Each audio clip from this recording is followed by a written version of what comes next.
Estos son los Transformers del mundo de la ciencia ficción. Estos humanos que ves ahora con el rostro oculto están transformando el mundo real. Ellos son los verdaderos Transformers. Son 8 científicos que llegaron a California desde distintas partes del mundo. Juntos han creado una fórmula que ha revolucionado la inteligencia artificial. Su invento está cambiando nuestros trabajos, democratizando la educación y va a cambiar el mundo de arriba abajo. ¿Cómo empezó esto? ¿Cuándo pasó? ¿Y por qué no sabíamos nada hasta ahora de estos 8 científicos? El año es 2017, acaban de salir al mercado los primeros dispositivos con los que se puede hablar. El mundo se sorprende y se maravilla de que un aparato, un dispositivo entienda la voz humana. Sin embargo, quienes están en la trastienda de esta tecnología, como los protagonistas de nuestra historia, saben que en 2017 la IA generativa está completamente estancada. No se puede avanzar más con los métodos existentes. Se piensa además que China está muy por delante, pero que no se lo están contando al mundo. Los primeros traductores automáticos aportan resultados muy pobres. Los asistentes de voz como Alexa o Siri solo son capaces de responder a unos comandos específicos y sus respuestas están preprogramadas.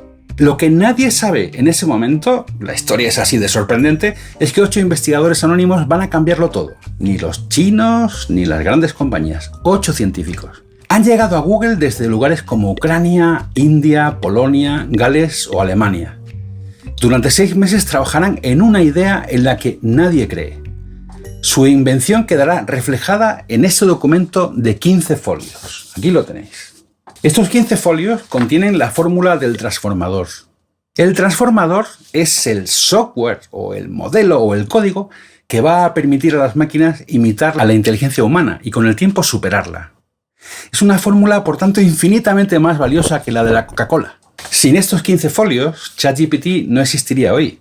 Sin estos 15 folios, Nvidia no tendría el valor que tiene en bolsa, más de 3.400 millones de dólares. Sin estos 15 folios, no podremos movernos en un robotaxi en unos años. Bienvenidos a Transformers, la historia del golpe tecnológico del siglo. Hacemos una pequeña pausa en esta historia porque os quiero explicar algo, y es que en mis vídeos yo intento entender a los personajes protagonistas indagando en su biografía personal. Esta costumbre mía nació cuando era muy pequeño, mientras escuchaba en casa las historias de mis antepasados.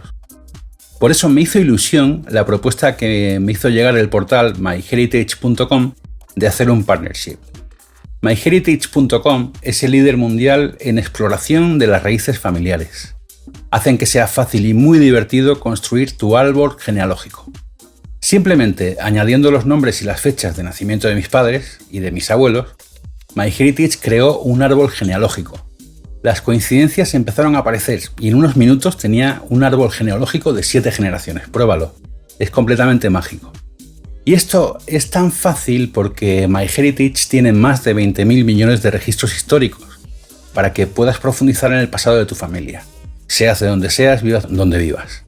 A mí me sorprendió mucho, por ejemplo, descubrir la biografía completa a través de MyHeritage de uno de mis antepasados. Fue un médico granadino famoso en España. Sacó tiempo para ser comisario del Palacio de la Alhambra en Granada y no solo eso, además es uno de los primeros divulgadores del tesoro natural que es Sierra Nevada. ¡Wow! MyHeritage dispone de herramientas IA para reparar, colorear, mejorar e incluso animar tus viejas fotos familiares. Mira esta foto de mi abuela y mira lo guapa que era, y mi abuelo lo guapo que era. Si te interesa saber más sobre la historia de tu familia, te recomiendo que visites myheritage.com. Puedes registrarte para una prueba gratuita de 14 días. El enlace está en la descripción de abajo. Sumérgete en la historia de tu familia.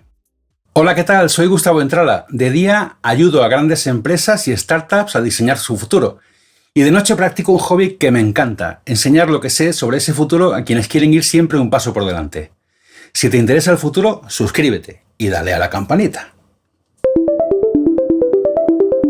Situaros en el contexto. Estamos en 2017 y habéis hecho el unboxing de vuestro flamante Amazon Echo, lo colocáis en la encimera de la cocina, lo enchufáis y decís las palabras mágicas. Alexa, ¿qué tiempo hace hoy? En Madrid hay 22 grados Celsius con cielos despejados. Alexa, para. Y sol. El futuro ha llegado a vuestro hogar, ¿verdad? Ahora saltemos al presente y preguntémosle a Alexa algo un poquito más complejo.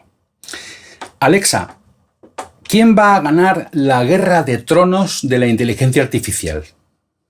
Traducido de urbsa.com. El robot, llamado Hanken, usó una cámara y algoritmos de inteligencia artificial Alexa, para predecir. para.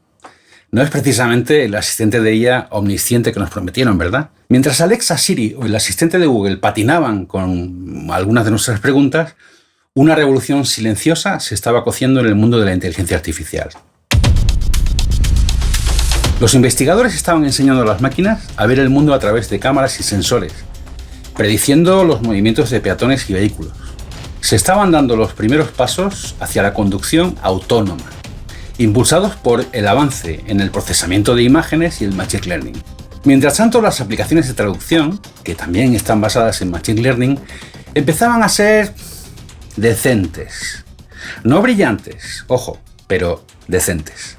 Por ejemplo, muy útiles para pedir una taza de café en una cafetería en París, pero no tanto para negociar tratados internacionales. Entonces, cuando tú veías en aquella época los avances de IA, te parecían asombrosos, pero los frutos tangibles se veían todavía muy lejanos. Eran más proyectos científicos que productos todavía. Pero los magnates de Silicon Valley jugaban ya entonces una partida de ajedrez en 3D. Entra en escena Elon Musk. Os caerá bien o mal, pero no podéis ignorarle. En 2015 confundó OpenAI, un laboratorio de investigación que serviría de contrapeso a lo que entonces parecía el monopolio de Google, que entonces tenía todos los investigadores, todo el dinero, todos los chips para hacer entrenamiento de modelos de lenguaje. Lo he contado en un vídeo que enlazaré en la descripción. Google, por su parte, ya estaba aplicando el aprendizaje automático a todo, desde los resultados de búsqueda hasta los filtros de spam del correo electrónico. Pero el progreso era lento, muy lento. Las fórmulas de computación de datos con los que se trabajaba tenían muchas limitaciones. Eran incapaces de entender el lenguaje humano más allá de una frase corta, sin ambigüedades. Y ese sueño de la IA parecía un futuro muy lejano, no una realidad inminente. Al mismo tiempo, empezaban a llegar rumores desde Oriente. China se estaba posicionando sigilosamente para dominar el campo de la inteligencia artificial. Eso era lo que se pensaba entonces. Tenían muchos datos, cantidades inmensas de datos. Sus regulaciones de privacidad eran más que laxas, completamente escasas. Y la inversión gubernamental masiva. Estaban sentando las bases para la supremacía en inteligencia artificial. Recapitulamos, por tanto, estamos en 2017. Lo que se conoce de los algoritmos que van apareciendo asombra, pero son todavía productos muy de nicho, muy científicos, no son aplicables, ¿no? China asusta, se dice que están avanzando muchísimo, pero en este contexto de estancamiento, en Google hay un investigador alemán que cree que hay otra forma de progresar en la que otros han intentado avanzar sin éxito. Su nombre es Jakob Uskoreit, tiene 24 años y acaba de aterrizar en Google.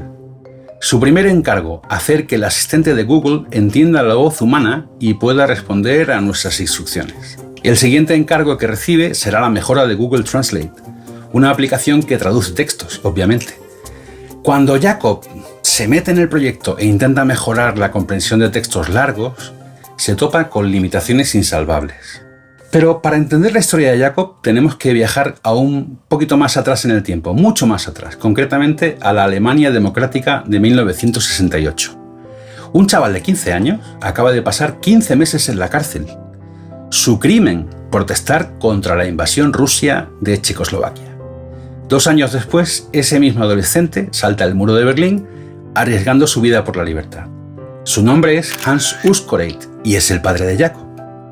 Hans estudia matemáticas y computación, convirtiéndose en uno de los mayores expertos mundiales en computación lingüística, un campo emergente. Jakob, su hijo, crece en una Alemania ya unificada y tiene inclinaciones similares a las de su padre. También estudia matemáticas y computación. Pero hay algo que el pequeño Jakob tiene claro. Ni en broma quiere dedicarse a cuestiones relacionadas con el lenguaje. Se mete en la inteligencia artificial pensando que así esquivará el legado paterno. Pero cuando Jakob aterriza en Google, ¡sorpresa!, descubre que los problemas más interesantes en inteligencia artificial son precisamente los relacionados con el lenguaje. Mierda, debió pensar, mi padre tenía razón. O sea que cuando encontramos al protagonista principal de nuestra historia trabajando ya en Google Research, está trabajando en 2 productos. Está trabajando en Google Translate y Google Assistant. Las traducciones son mediocres y conversar con el asistente es prácticamente imposible. La sensación de estancamiento es abrumadora. ¿Por qué pasa esto? ¿Por qué Alexa y sus colegas como Siri, como tantos otros, Cortana, son tan limitados? La respuesta está en su naturaleza. Son paquetes de software deterministas. ¿Qué significa esto? Siguen una lógica cerrada. Solo son capaces de hacer cosas para las que han sido programados. Pero la luz al final del túnel viene para Jacob de dos fuentes inesperadas. Otro inmigrante del este y la ciencia ficción. Ilya Polosukhin había llegado desde Ucrania en 2013 y era uno de los varios miles de componentes que tiene el equipo de Google Research. Su camino hasta llegar a Google no había sido nada fácil. Nace un año antes de que la URSS se desmorone. Se cría en una Ucrania recién independizada, donde la situación requiere que muchos niños de su edad tengan que trabajar en la calle para ayudar a su familia. Pero Ilya tiene un don increíble para las matemáticas y la informática. Va alternando proyectos de investigación en su país de origen hasta que en 2013 se topa con un curso de IA en la plataforma Udacity, que hoy es parte de la consultora Accenture. Pensadlo, un curso online cambia la vida de un chaval que vive muy lejos de Silicon Valley. Y cuando llega a trabajar a Google, en Google habían descubierto un fenómeno curioso. La gente empezaba a hacer preguntas directas al buscador como si fuera una persona. Y encargaron a Ilya que estudiase el fenómeno y que descubriera cómo el buscador podría llegar a entender mejor esas preguntas y ofrecer respuestas directas a los usuarios. Polosukhin se topó muy pronto con una limitación que os va a sonar. Google Search solo era capaz de responder a preguntas clave, keywords, ¿os acordáis de lo que decía antes del software determinista? Y no era capaz de entender una pregunta espontánea. Y entonces, en un pasillo del edificio 1945 de Googleplex, ocurre algo que cambiará la historia de la inteligencia artificial. Ilya se cruza con Jacob Uskoreit. Son dos extranjeros, son dos mentes brillantes, compartiendo sus frustraciones sobre los límites de la IA actual. Jacob le cuenta la idea que está persiguiendo, que consiste en lograr que las máquinas, que las computadoras, amplíen su capacidad de prestar atención a lo que dice un texto, tal y como un ser humano lo hace cuando lee un libro.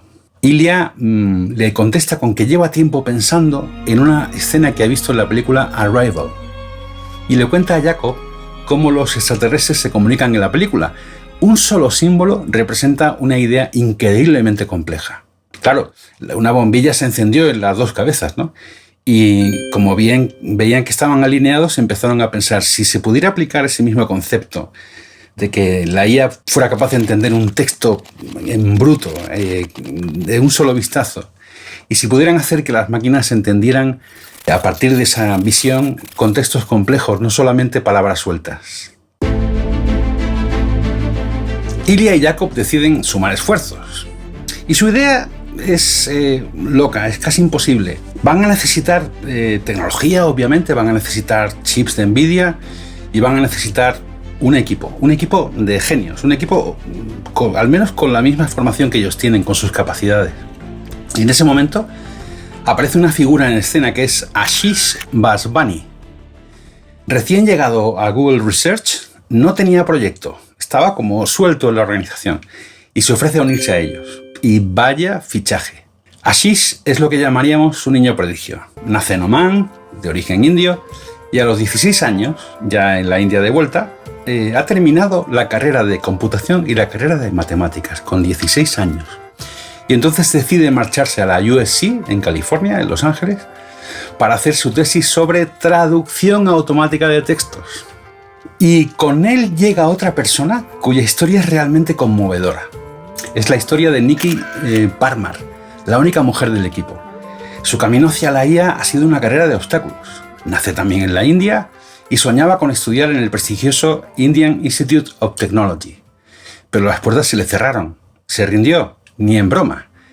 Animada por su madre, que quiso ser en su día arquitecto y no pudo estudiar esa carrera, ella decide formarse por su cuenta en inteligencia artificial, en computación. Empieza a hacer cosas desde casa. No se detuvo. Y en 2012, Nikki consigue una plaza en la USC, en California, Y no solo eso, sino también se le concede un crédito para estudiar en Estados Unidos. El sueño americano, ¿verdad? Pero bueno, no tan rápido. Cuando llega a Los Ángeles, recibe una llamada de su padre en la que le comunica una pésima noticia. El banco ha cancelado el crédito que le había concedido. Y claro, entraron en pánico Nicky, su padre, y su padre decidió entonces pedir ayuda a amigos y familiares y envió todo el dinero que tenían. Con ese dinero, Nicky pudo aguantar unos meses en la USC. Con su persistencia y con la ayuda de un profesor que vio el talento que tenía y el potencial que tenía esta persona, ese profesor se hizo cargo temporalmente de sus gastos y con su ayuda logró terminar el máster y devolver el dinero haciendo trabajos en Amazon. El equipo se completa con Lukas Kaiser, el adulto del grupo. Nacido en la Polonia comunista, lleva en Google desde 2013. Y con él llega un joven becario que se cuela en el proyecto. Aidan Gómez, con tan solo 21 años, viene desde la Universidad de Toronto y allí ha tenido la suerte de estudiar con Geoff Hinton, recién elegido Premio Nobel de Física por sus trabajos en el entrenamiento de ordenadores para ser capaces de entender imágenes. Aidan es el único que no es doctor y no sabe que para pertenecer a ese equipo de Google Research tienes que tener un doctorado. Pero claro, es que este chico es especial. Con 18 años ya había escrito a investigadores de Google con sus propias ideas y uno de los que leyó sus cartas era Lukas Kaiser, que decide traerle a California y empezar a trabajar con él como becario, porque ve un potencial enorme. El último en unirse al grupo es Ilion Jones, un galés, otro niño prodigio que destacó desde los 9 años en matemáticas, en computación, en química y en física. Pero la vida le tenía preparada una sorpresa nada agradable. Al acabar la carrera, Ilion se encuentra de bruces con el paro, donde se pasa varios meses. Y desesperado porque no consigue encontrar trabajo en Gales, decide optar a una oferta de Google en Londres en 2012. Hace 6 meses de entrevistas y después cuando le ofrecen el trabajo dice que no, porque le cuesta mucho hacerse la idea de trabajar en una multinacional. Pasa el tiempo, él tiene varios trabajos en el tiempo, pero entonces en Google vuelven a llamarle en 2014 y le piden que se incorpore a YouTube. Y él no se resiste en ese momento. Es increíble, ¿os habéis fijado en algo? Cada uno de estos componentes de este equipo, que va a cambiar todo, ha tenido que superar obstáculos enormes. Créditos que se cancelan ya cuando estás en Estados Unidos. El pánico a trabajar en una gran organización como Google. Haberte pasado una temporada larga en el paro. En fin, haber tenido que trabajar cuando eras niño. El camino al éxito no es un camino directo, no es un camino fácil, ¿no? Estas personas que, como veremos en esta historia, van a hacer algo increíble, tienen que sufrir mucho, tienen que pasarlo, como decimos en España, tienen que pasar las canutas, ¿no? Y están unidos por una idea loca. Superar los obstáculos que la inteligencia artificial tiene en ese momento de la historia. El camino no va a ser fácil, los obstáculos que tienen que afrontar no terminan aquí, no terminan en haber llegado a Google, en estar trabajando en California. Lo que viene a continuación pondrá a prueba todo lo que son, todo lo que saben y todo lo que creen posible. ¿Y quién es el villano de esta historia? No es que hubiera alguien que conociera el potencial del proyecto y quisiera destruirlo por envidia. El villano de esta historia, como de tantas otras historias de innovación, es el escepticismo. El ya se ha intentado antes, el eso no va a funcionar. Así pensaba, por ejemplo, Matt Kelly, uno de los peces gordos de Google. Cuando Ilion Jones, el brillante galés, que ha pasado por el paro, como hemos visto, le planteó su interés por sumarse al proyecto de Jacob y de Ilya, su veredicto fue durísimo. Le dijo, muy bien, si quieres perder el tiempo, allá tú. Y no era el único escéptico. El mismísimo Hans Uskoreit, padre de Jacob, el líder del equipo, tampoco cree que la idea de la atención global y simultánea por parte de una computadora sea viable. A veces los padres encasillan a sus hijos en un momento de su vida cuando son pequeños y les cuesta mucho hacerse la idea del potencial y de las cosas que pueden hacer si siguen sus propias intuiciones. Pero el verdadero muro con el que se enfrentan está dentro de Google. Amit Singhai, el mandamás de las búsquedas, lleva años cosechando éxitos con métodos tradicionales de desarrollo. ¿Por qué cambiar algo que funciona tan bien? Toda la tecnología con la que funcionaba Google Search era una tecnología determinista, seguía una lógica cerrada.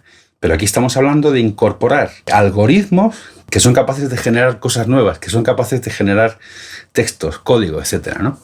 ¿Y cuáles eran esos métodos tradicionales? ¿Y qué era lo que se estaba intentando para superar el estancamiento que tenía la inteligencia artificial en 2017? ¿Cuál era el consenso en la comunidad científica en aquel momento? En aquel momento lo hot, lo excitante, eran las redes neuronales recurrentes o las RNNs para los amigos. Estas redes neuronales eran capaces de relacionar unas palabras con otras, ¿no? Por ejemplo, pueden entender que en la frase el cielo es azul y las nubes son blancas, el son se refiere a las nubes, no al cielo. Hasta ahí podíamos llegar.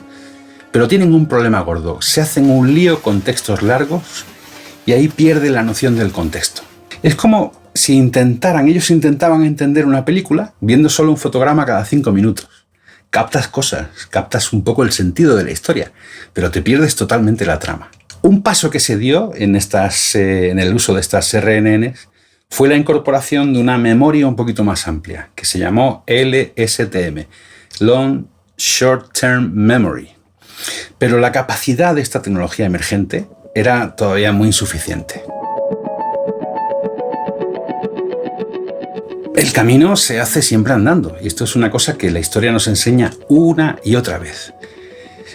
Se puede tener ideas, se pueden tener teorías, se pueden discrepar de los consensos que decíamos, ¿no?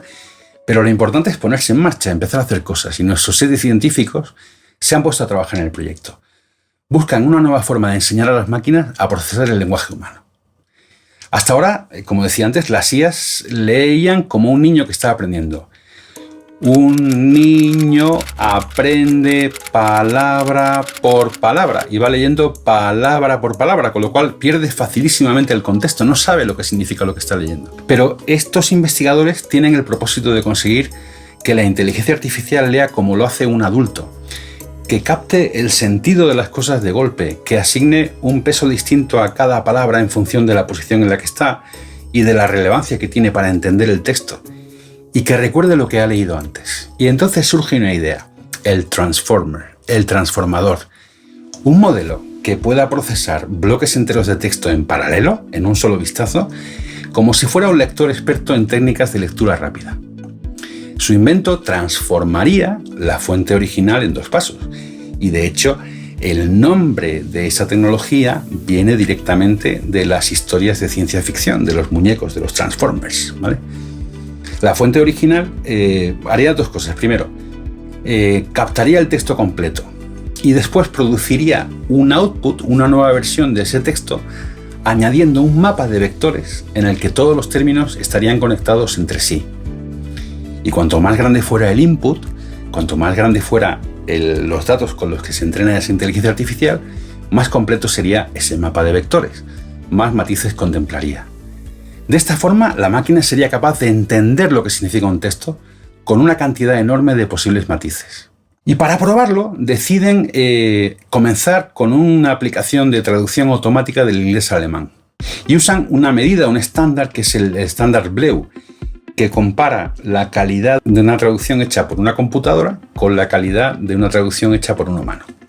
Y entrenan 2 modelos, uno básico, con solo 12 horas de entrenamiento, y uno grande, al que le dan 3 días y medio para entrenarse. ¿Y el resultado? El resultado es asombroso. El modelo básico ya supera a todos los competidores que existían entonces, todas las aplicaciones de traducción automática que había. Y el grande supera todos los récords, mejora en muchos casos la calidad de una traducción hecha por un ser humano. Entonces, claro, imaginaros, ¿no? Entusiasmados deciden elevar el proyecto a otra categoría y deciden entonces presentarse a una conferencia anual que hay en Estados Unidos de inteligencia artificial, una de las 2 más potentes que hay, que es la Neural Information Processing Systems. Y eso les da un plazo. Tienen que presentar su tecnología, su concepto tecnológico y el desarrollo teórico de ese concepto en un paper. Y lo tienen que presentar el 19 de mayo de 2017. Y aquí viene una lección muy importante. Cuando tienes una idea, tener un plazo concreto lo cambia todo.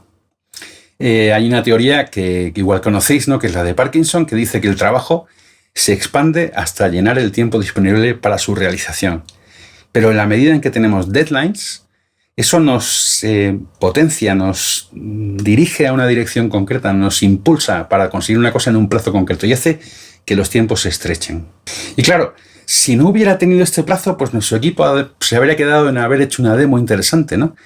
Pero el alcance del proyecto, presentar un paper con una tecnología revolucionaria para la inteligencia artificial, es otra cosa, es un trabajo de otro nivel. Y para poder hacerlo, necesitaban la ayuda de alguien muy experto que pudiera llevar su idea, solamente expresada hasta ahora en una demo, que pudiera traducirla en un modelo que fuera capaz de trabajar no solo con texto, sino con imágenes, con música y con cualquier elemento que pueda ser absorbido por una inteligencia. Y no hay nada como empezar a desarrollar esa visión. Y no hay nada también como darse cuenta de que necesitas a alguien que te ayude a dar un salto de calidad en el proyecto, alguien que te ayude a darle un gran impulso. Un mago. Entonces, como si la providencia lo hubiera planeado todo, ocurre un encuentro casual en la cafetería del edificio 1965 del Googleplex, la sede donde está Google. Allí es donde trabaja Noam Shazir, el Gandalf que estaban buscando. Los 7 magníficos trabajaban en el edificio 1945 de ese complejo, pero la máquina de café del 1965 del edificio 1965 era muy superior. Volveremos a esta máquina de café. Pero antes te cuento quién es Noam Shazir. A sus 42 años, Shazir es una leyenda en Google. Lleva allí trabajando desde el año 2000 y es el cerebro detrás del quizá querías decir. Sí, ese que te salva cuando escribes mal en el buscador.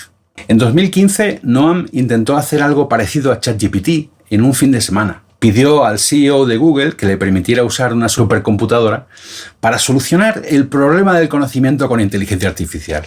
No lo consiguió, evidentemente. Pero Eric Schmidt, el CEO de Google, ya había profetizado que este hombre haría grandes cosas en el ámbito de la inteligencia artificial. Mientras Jacob y el resto del equipo tomaban su café, la máquina del 1965 era fantástica, era la mejor de todo Google, Noam escucha la conversación de nuestros jóvenes héroes y dice: ¿cómo? ¿Habéis logrado eso? Me sumo. Esto va a hacer que la vida sea mucho más fácil para los científicos de inteligencia artificial. Y vaya si se sumó. Noam es un auténtico mago conectando código con hardware. De repente, el Transformer no solo traduce, genera imágenes, genera melodías, genera poemas, genera textos, genera todo tipo de productos de información. Y entonces el equipo decide mudarse al edificio 1965. El café es mejor allí, os acordáis, ¿no? Pero lo que realmente importa es lo que está pasando dentro de esas paredes. En cuestión de semanas crean varias versiones del Transformer, cada una más sencilla, con menos líneas de código y más capacidades. Es como si hubieran encontrado la piedra filosofal de la IA. Y aquí viene una lección también importante de este caso. Si quieres hacer algo potente y que tenga consistencia, trabaja con un equipo pequeño. Y esto se lo digo no solamente a quien quiera llevar a cabo ideas, sino a los CEOs, a los líderes que quieran que ven que sus equipos, que su organización necesita un cambio. Es mucho mejor concentrar ese cambio en un grupo pequeño de personas que no tenga obstáculos por parte de la burocracia. Un puñado de gente capaz, cada una aportando su punto de vista único. En nuestro caso, pues Jacob con su visión, Ilya con la determinación de ayudar a Jacob, Ashish con su prodigiosamente matemática. Y ahora a ellos se suma Noam, el Gandalf que ha llegado para guiarles en esta aventura y para llegar a puerto. El plazo se acerca. Solo quedan unas semanas para que llegue ese 9 de mayo de 2017. Y en Google un pequeño equipo está a punto de cambiar el mundo de la inteligencia artificial para siempre, pero ellos aún no lo saben. Los experimentos se van sucediendo, pruebas, mejoras, más pruebas. Aidan, el Benjamín del equipo, se dedica a quitar piezas del modelo como quien desmonta un reloj. Va buscando optimizar el modelo. Y entonces ocurre la sorpresa. Cuantas más piezas quitan, mejor funciona el modelo. Es como si hubieran descubierto que un coche va mejor sin el motor o sin las ruedas, ¿no? Y llega el momento de entregar el documento, de entregar el paper. Ya han hecho todas las pruebas. Faltan unos minutos para enviarlo. Y Nicky Parmar, que ha dedicado un montón de noches a trabajar en el proyecto, recibe los últimos datos de la traducción inglés-francés. O sea, que han ido haciendo todo tipo de pruebas y justo cuando van a enviar el documento al Congreso, ella recibe los datos de esa prueba, ¿no? Y el resultado es alucinante. Han pulverizado todos los récords en la comparación de lo que hace este modelo, este transformador, con respecto a la traducción hecha por seres humanos. Y así, con el corazón en el puño, envían su trabajo. El título que han dado al trabajo es Attention is all you need. Es Elliot Jones, el británico del equipo, el que sugiere a lo tonto, pensando que no le van a hacer caso, la idea de usar una canción de los Beatles como título del documento. La canción de los Beatles dice que en el fondo todo lo que necesitas para vivir es amor. Y lo que ellos quieren reflejar es que el futuro de la IA lo único que necesita es mejorar la atención de las máquinas. Curiosamente, yo estaba en Silicon Valley esos días. Comí varias veces en el Googleplex y no sé si me los encontré por allí sin saberlo o si a lo mejor al lado de una mesa en la que estaban ellos tomando el lunch estaban comentando el proyecto. Pasé al lado de la historia sin darme cuenta. ¿Quién sabe? Primero enviaron el paper. El paper, evidentemente, significaba que la tecnología estaba desarrollada, ¿no? Llegó el 6 de diciembre. Hicieron una presentación en la conferencia. Y para presentar su proyecto usaron un póster que estáis viendo ahora en la imagen. Un póster muy modesto. En un mar de pósteres, de conferencias, de charlas magistrales, etc., ¿no? Pero empieza a pasar algo. La gente se agolpa. El interés crece. Tanto que en un momento dado el equipo de seguridad tiene que sacarles del edificio porque ya es de noche. Y claro, ya está el proyecto lanzado, ya está el transformador lanzado. Ahora, con lo que sabemos, pensaréis que en Google les recibieron como a los héroes de Star Wars en la primera película, ¿verdad? Pues no. La realidad es que no pasó nada. Nada.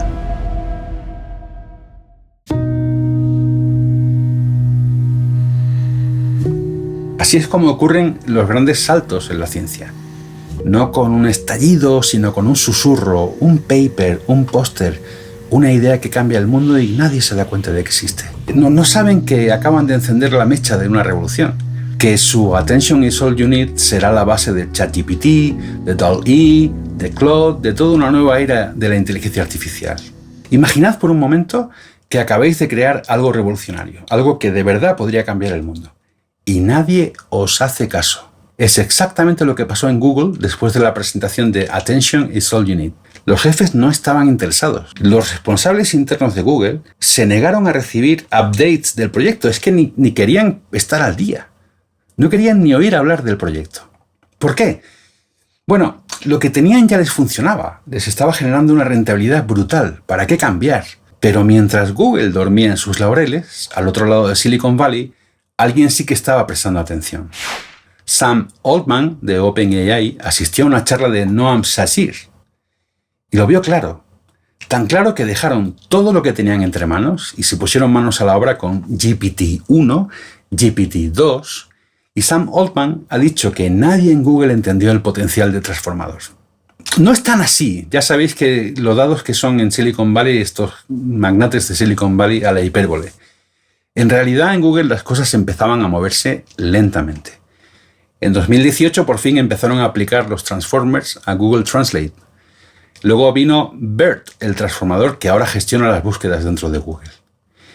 Pero para Noam Shashir era demasiado poco y demasiado tarde. Un año después de la presentación desarrolla Nima, un chatbot capaz de dialogar. En 2018. Tiene un modelo de negocio además. Piensa que podrán cambiar el modelo de negocio de Google por el modelo de negocio basado en un buscador que habla, en un chatbot. Hace la presentación interna en Google y Google le dice que no tiene interés. Claro, obviamente, Shashir se marchó de Google y no es el único que se fue de Google. Lo más llamativo de esta historia es que uno tras otro, todos los creadores de los Transformers abandonaron el barco. ¿Qué pasó? En parte lo explica este libro, The Innovator's Dilemma, el dilema del innovador de Clayton Christensen. Christensen explica cómo las grandes empresas, las que lo están haciendo todo bien, son precisamente las más vulnerables a las innovaciones disruptivas. ¿Por qué? Porque están tan centradas en mejorar sus productos actuales, en satisfacer a sus clientes actuales, en defender su posición en el mercado, que no ven venir la próxima gran cosa que va a ocurrir. Es exactamente lo que pasó a Google con los Transformers. Tenían el futuro de la inteligencia artificial en sus manos y lo dejaron escapar. Mientras tanto, OpenAI y otras startups más ágiles, sin el lastre del éxito pasado, se lanzaron a explorar el potencial de esta nueva tecnología. Y así, amigos, es como la revolución de la inteligencia artificial generativa empezó no con un estallido, sino con un éxodo de mentes brillantes que se negaron a que su visión quedara enterrada en la burocracia corporativa de Google, cosa de la que Google terminaría arrepintiéndose. Noam Shazir, el Gandalf del equipo, fundó Character AI, una startup en la que puedes hablar con personajes históricos o puedes crearte tú tus propios personajes, que tiene millones de usuarios y que, atención, Google ha comprado en un acuerdo de contratación, no es compra, sino es la contratación del equipo y han licenciado la tecnología y han invertido 2.700 millones de dólares. Es increíble, es la vuelta que da la historia.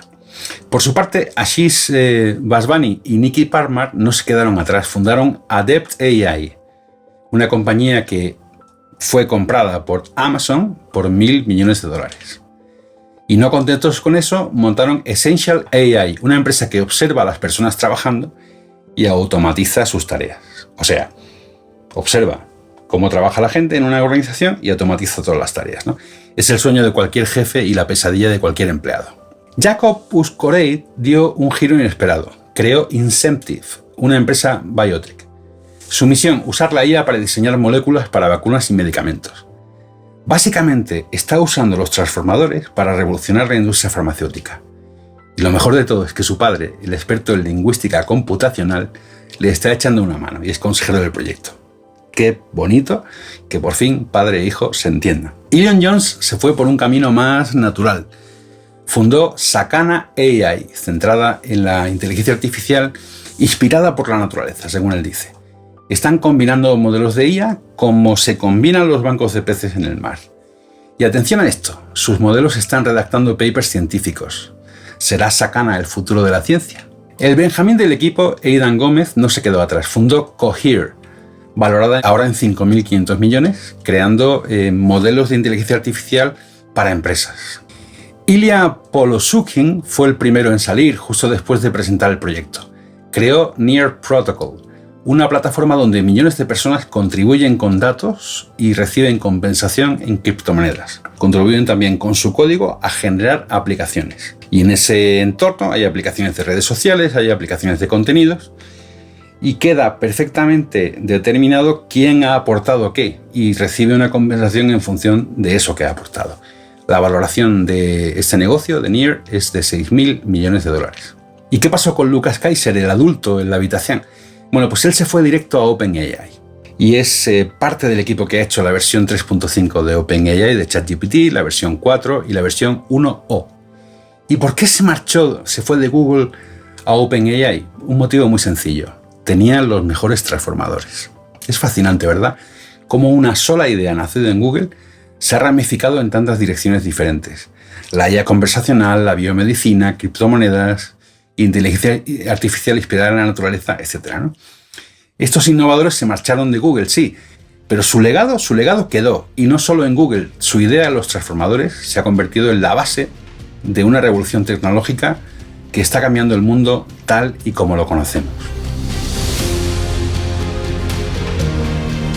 Amigos, hemos recorrido juntos un viaje fascinante, desde los pasillos de Google hasta las fronteras de la inteligencia artificial.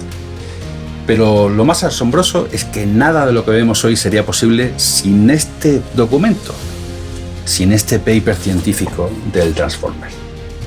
Por ejemplo, AlphaFold, el programa, la aplicación de inteligencia artificial que ha revolucionado la biología, prediciendo la estructura de las proteínas, no existiría sin el transformador. Las dos personas que lo crearon acaban de recibir el Premio Nobel de Química. Waymo, los coches autónomos que están transformando nuestras ciudades, ¿no? Ya está en piloto en algunas ciudades de Estados Unidos, deben su inteligencia en gran medida al transformador. ChatGPT, que ha puesto la IA al alcance de todo el mundo, es en esencia un transformador gigante. Este trabajo de 6 meses hecho por un equipo pequeño, por 8 personas muy concentradas con nuevas ideas, son los verdaderos Transformers. Y hablando de historias fascinantes y legados que perduran, ¿alguna vez te has preguntado la historia de tu propia familia, tu propia historia familiar? ¿Qué personas innovadoras, qué revolucionarios, qué visionarios podrían estar en tu árbol genealógico? MyHeritage.com te permite descubrir tu propio legado. Y han colaborado en la elaboración de este vídeo. Y van a permitir, con su patrocinio, pues, que podamos seguir haciendo cosas tan interesantes como esta, ¿no? Suscríbete a mi canal porque en el próximo vídeo hablaré sobre los agentes de inteligencia artificial. Va a ser muy interesante. Hasta la próxima.